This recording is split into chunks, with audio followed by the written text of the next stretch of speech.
Hello बच्चों, let's read this question and the question says the first ionization enthalpy of four consecutive elements present in the second period of the periodic table are 8.3, 11.3, 14.5 and 13.6 electron volt respectively.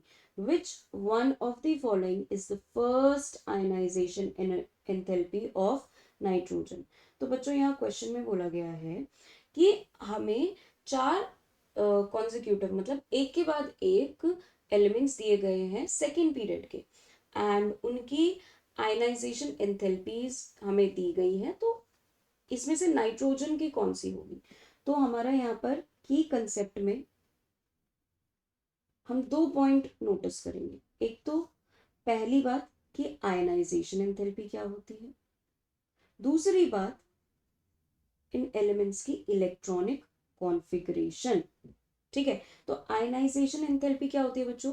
Ionization enthalpy वो minimum amount of energy होती है जो required होती है किसी भी neutral isolated gaseous atom के valence electron से इलेक्ट्रॉन को रिमूव कराने में।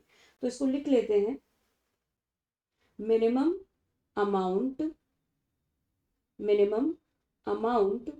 Of energy required to remove valence electron from its neutral isolated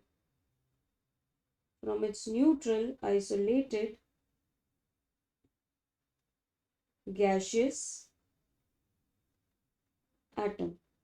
ठीक है, और ये तो हमारी आयनाइजेशन एंथैल्पी होती है। देखिए बच्चों, जनरली क्या होता है, अक्रॉस अ पीरियड, अगर हम अक्रॉस द पीरियड की बात करें, अक्रॉस द पीरियड की बात करें तो अक्रॉस द पीरियड क्या होता है बच्चों कि आयनाइजेशन एंथैल्पी जो है इंक्रीज होती है। क्यों? क्योंकि साइज छोटा होता जाता है और न्यूक्लियस से वैलेंस इलेक्ट्रॉन मतलब वैलेंस शेल की दूरी कम होती जाती है, तो न्यूक्लियर पुल बढ़ता जाता है। ठीक है, न्यूक्लियर पुल बढ़ने की वजह से इलेक्ट्रॉन्स जो है वो ज्यादा स्ट्रांगली बाउंड रहेंगे एटम के साथ, और आयनाइजेशन एंथैल्पी ज्यादा रिक्वायर्ड होगी।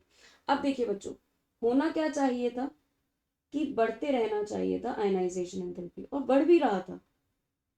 ठीक है, बट हमने देखा कि थर्ड वाला का एक्सेप्शनली सबसे ज्यादा है। वो ज्यादा इस वजह से हो सकता है कि इलेक्ट्रॉनिक कॉन्फ़िगरेशन उसकी इस तरीके की होगी कि आयनाइजेशन एंथैल्पी बढ़ गई। देखिए बच्चों, जो हाफ फिल्ड और फुल्ली फिल्ड सबशेल्स होते हैं, हाफ फिल्ड और फुल्ली फिल्ड सबशेल्स, उनका स्टेबिलिटी और सारे जो भी इलेक्ट्रॉनिक कॉन्फ़िगरेशन है जो हाफ फिल्ड और फुल्ली फिल्ड नहीं है उनसे ज्यादा स्टेबल होते हैं। ज्यादा स्टेबल होते हैं मतलब कि वो चाहते नहीं है कि उनके में से इलेक्ट्रॉन को रिमूव करा दिया जाए, तो वहां पर आयनाइजेशन एंथैल्पी ज्यादा लगती है। अब देखिए बच्चों, बात करें नाइट्रोजन की, तो नाइट्रोजन का कॉन्फ़िगरेशन होता है 2s2 2p3, हाफ फिल्ड होता है। वहीं ऑक्सीजन का होता है 2s2 2p4। तो देखा जाए बढ़ना चाहिए ऑक्सीजन का ज्यादा, बट ऑक्सीजन का कंपैरेटिवली कम होता है नाइट्रोजन से, और सबसे ज्यादा होता है जो नाइट्रोजन के पीछे आते हैं। ठीक है, कार्बन बोरॉन वगैरह से, बट नाइट्रोजन से कम इसलिए होता है क्योंकि नाइट्रोजन एक्सेप्शनली स्टेबल होता है। क्यों? Due to half filled electronic configuration. तो मैक्सिमम ये जो दिख रहा है ना, यही नाइट्रोजन का आयनाइजेशन एंथैल्पी। तो हम फाइनल आंसर क्या रिपोर्ट करने वाले बच्चों? Option B, that is 14.5। I hope all of you understood very well. Thank you and best of luck.